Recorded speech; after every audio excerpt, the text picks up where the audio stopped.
Welcome back to my channel.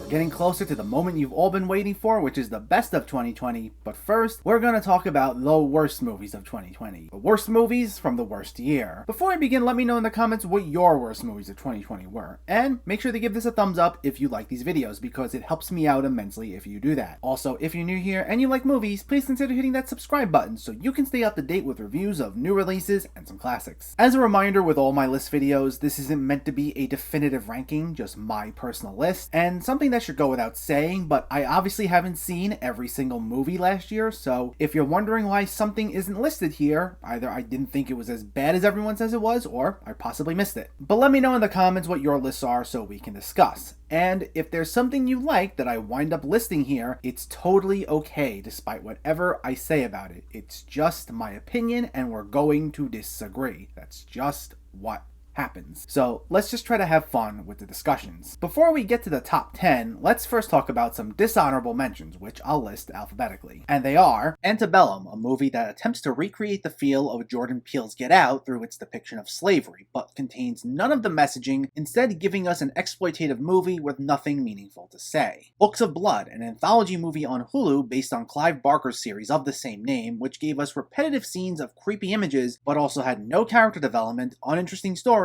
and terrible dialogue, amounting to one of the year's most boring films. The Empty Man, a horror film that was one of the holdovers from Disney's acquisition of Fox that didn't even get a trailer until literally the week before its release. It tries to take this avant-garde approach to a slasher movie, leading to an incoherent plot that makes its 2-hour-plus runtime feel like it goes on for an eternity. Fantasy Island, Blumhouse's horror reimagining of the TV series of the same name that felt more of the need to explain to us every little detail rather than try providing any actual scares or suspense. Given the premise, this should have been much better than what we got. Fatal Affair, Netflix's attempt at a Fatal Attraction type of movie, which provides a lot of unintentional laughs as it feels more like a Hallmark movie, and it's so predictable that you can call the entire film within the first few minutes. Holiday, a Netflix film that attempts to be a raunchy, self-aware take on the holiday rom-com genre that Netflix themselves love to pump out. It started off with some potential, but then essentially became the type of movie it attempted to make fun of, which kinda defeats the purpose. The Jesus Rolls, the spin-off/sequel to The Big Lebowski, focused on Jesus Quintana that had no involvement whatsoever from the Coen brothers. It attempts to take a funny side character and put him front and center with a lot of other like-minded individuals, only for the shtick to get old quick with none of the protagonists being really deserving of our sympathy. The Sleepover, a Spy Kids-like film that belongs in the early 2000s when a lot of similar movies were being made. It's predictable at every turn, never feels like there's truly a high-stakes moment, and will be painfully unfunny with its dragged-out misunderstandings. Spencer Confidential, the fifth collaboration between Mark Wahlberg and director Peter Berg, that's a take on the buddy cop comedy, but goes on for way too long with some really jarring tonal issues, going from attempts at humor to being painfully grim. And finally, Superintelligence, HBO Max's comedy with Melissa McCarthy that never seems quite sure what it wants to be, bouncing around from spy comedy to buddy comedy to romantic comedy, with very little of the laughs from any of those genres. All these movies I really did not like at all, but these pale in comparison to the following 10 movies. And like I said, regarding those and these next 10, if you enjoyed any of them,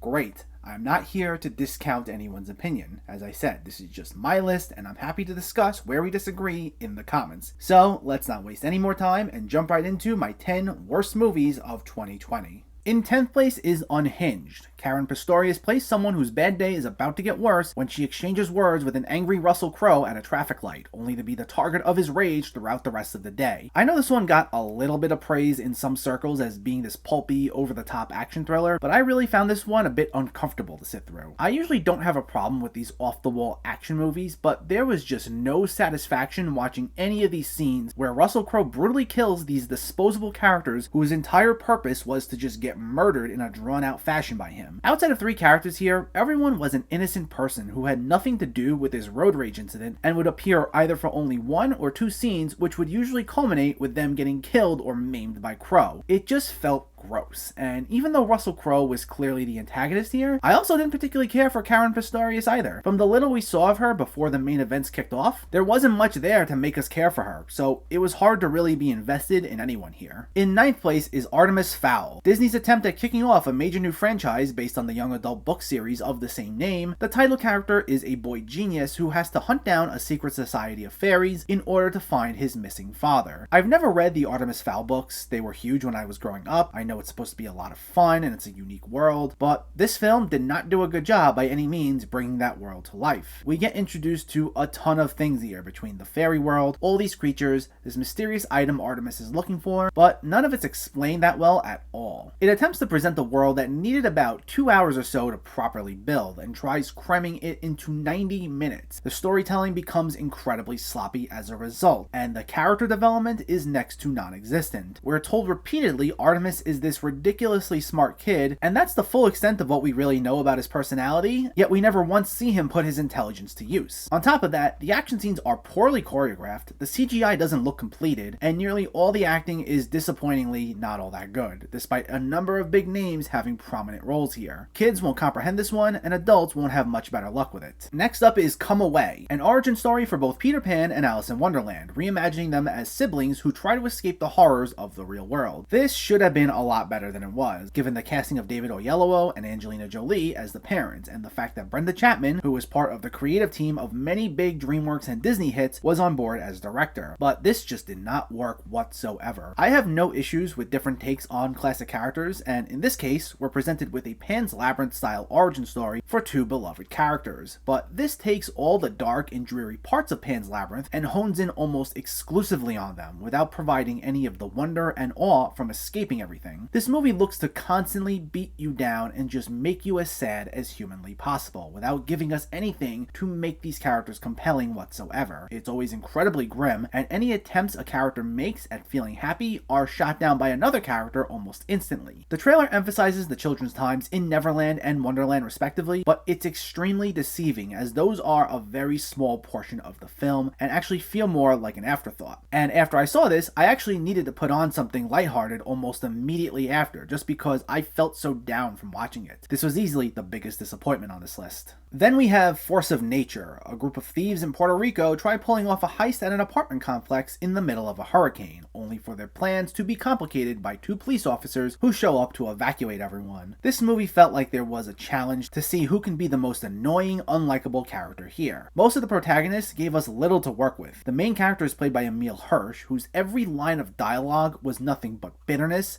contempt, and sarcasm, with him flying off the handle at every turn. And his main competition was Mel Gibson, who literally coughs out half his dialogue. Everything he says is incredibly condescending, he's angry all the time, and he gloats about beating the crap out of people. Yet, he's someone we're also meant to root for. And this is on top of having actual antagonists to fight against. The plot itself is run-of-the-mill stuff. It's pretty tone-deaf on top of all of its other issues, given its premise and its setting, but it would have really just been your average bad movie had it not been for the characters actively trying to outdo each other in terms of being the bigger jerk. They became fairly insufferable pretty quickly and made this a pretty tedious watch for me. In sixth place, Coffee and Kareem. While the Force of Nature protagonists were insufferable, they had some stiff competition from one of our two title characters of this Netflix comedy. A police officer named Coffee, played by Ed Helms, and his girlfriend's rebellious son named Kareem put their differences aside and team up to stop a ruthless drug kingpin. This is a take on the buddy comedy that's supposed to pit together two people who don't like each other. But there's not liking each other, and then there's one character actively trying to murder another character while working with him, which is what Kareem repeatedly attempts to do to Coffee, who himself is pretty grating after a while as well. Nearly everything about this movie is extremely mean-spirited. All the humor revolves around characters causing each other bodily harm, sometimes with the intent on killing them. They'll also scream at each other and insult each other on a regular basis. Everyone has so much open contempt for one another to the point that they take it out in the most extreme ways. But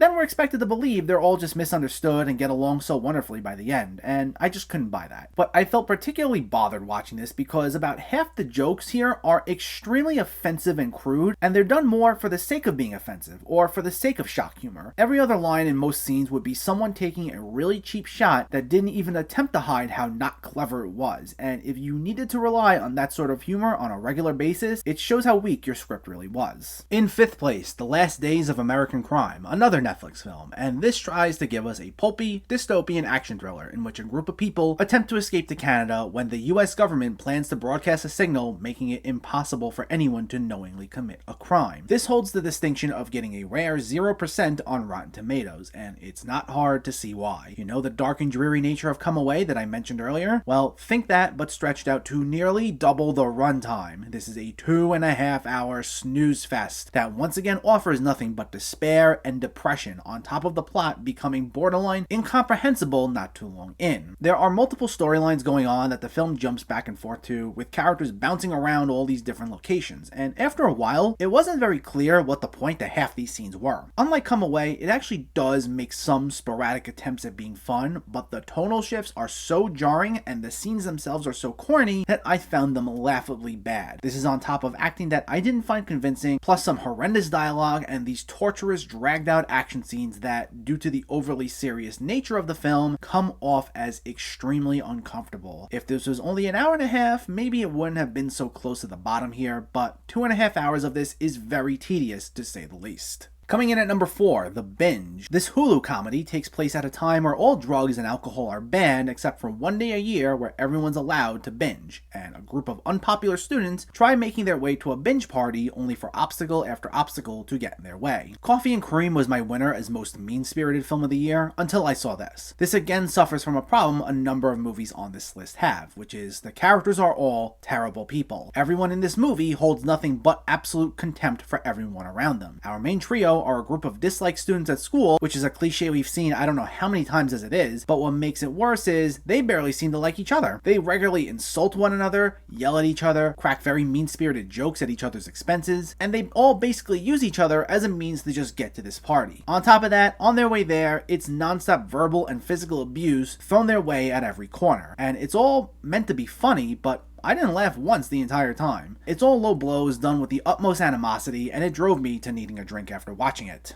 In third place, The Lie, one of 4 movies that Blumhouse released through Amazon Prime as part of their Welcome to the Blumhouse anthology series. Here, 2 parents help their daughter cover up the disappearance of one of her friends. This is literally the 4th video since October where I've spoken at length about this movie, so I'll try to keep this short as I'm going to be repeating myself a bit. But it's a nonsensical movie where every character makes the worst possible decision they can make every single time. Nothing is thought through for more than half a second here, and the fact everyone's able to pull this off for as long as they do goes well beyond the suspension of disbelief. On top of its issues with story structure, it also has some of the hokiest dialogue, with everything turning into a whiny argument in nearly every scene. A lot of people seem to enjoy the acting here as the one redeeming factor, but personally, I didn't see that. I thought all the acting was very melodramatic and unconvincing, and it just added to this being a total chore to get through. In second place, Veronica. Glenn Danzig, singer of the punk rock band The Misfits, makes his directorial debut with an anthology movie based on his own line of comics that involve a mix of sexual imagery and graphic violence. And what we get is 90 minutes of unintentional hilarity. Everything, and I mean literally everything about this movie, is laughably bad. The screenplay is ridiculous, the camera work involves scene after scene of shots lingering on characters for 30 seconds longer than they needed to, without them saying a word. Nearly all the scene transitions are done by fading to black, and the acting is so unbelievably awkward, with inflections on words that didn't need them, random pauses in between sentences, emotionless stares, and so many lines of dialogue that feel like non sequiturs, as they are all so out of place. And in between each segment, we get this Elvira type character presenting each segment to us. Though if they were to have cut her out altogether, we would have gotten the same effect here. Her entire screen time amounted to maybe not even 5 minutes, and she'll only just say, "Welcome to the movie, here's the next segment, and goodbye." The film has been appropriately compared to The Room in terms of quality, and because it's essentially one giant so bad it's good movie, it's the only one on this list that I recommend, though mainly just to laugh at it. And because you get some sort of enjoyment from it, even if it's for the wrong reasons, that saved it from being my number 1 pick, which went to 365 Days, which wasn't a Netflix original, but trended on Netflix over the summer, where a member of a mafia crime family kidnaps a young woman on a trip and literally forces her to fall in love with him over the next 365 days. It's a movie that romanticizes kidnapping, torture, sexual violence, among many other things, with one of the main characters being easily one of the most vile people I've ever seen in a movie. While Veronica has nothing good about it and you can still laugh at it, this has nothing good about it and you're meant to take it completely seriously, which is why I have so much contempt for it. While characters go through redemption arcs in both film and television, and there have been previously unlikable characters who win us over, everything done here by the main character Massimo is not only inexcusable, but he doesn't even feel sorry for it. Yet we're supposed to buy that this guy is really likable deep down, even though we get a number of scenes where he essentially forces himself on our other main character, Laura. And it's all these so many drawn out sex scenes that border on porn territory. The terrible acting and poor dialogue aside, this movie's offensive on nearly every level for the things it tries to normalize. And I know I've said I felt gross or uncomfortable watching some of the other movies on this list, but this takes the cake.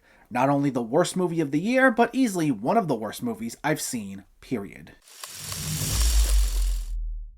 And that's the worst of 2020. Those movies were something else. I will say, while it's fun doing lists, I know the filmmakers are the ones with the hard jobs of coming together, putting this thing together, and then presenting it for all of us to judge. I know that's something that's easy to forget at times, and it's a shame when thinking about it because there are a number of movies listed here made from people who I generally respect and, as I pointed out, have made some good movies in the past. While I personally didn't enjoy the movies listed here, I know not all of them were made with such ill intentions. Some definitely cross some lines, as I mentioned, that I think some of these filmmakers need to avoid next time around, but I'm also not saying anyone involved in any of these shouldn't make another movie ever again, but I am obviously going to point out what I didn't think works. And as I also said, if there's a movie on here that you actually liked, that's also totally cool as well. We're going to disagree, and that's the fun of discussing film, which is why it's something I always enjoy doing. So let me know though, what were your least favorite movies of 2020? Was there anything I listed here? Something I left off? Let me know in the comments below. If you enjoyed this video, please like it and share it, and for more movie reviews and film discussion, please make sure to hit that subscribe button to stay updated. Thanks for watching everyone, and I'll catch you next time.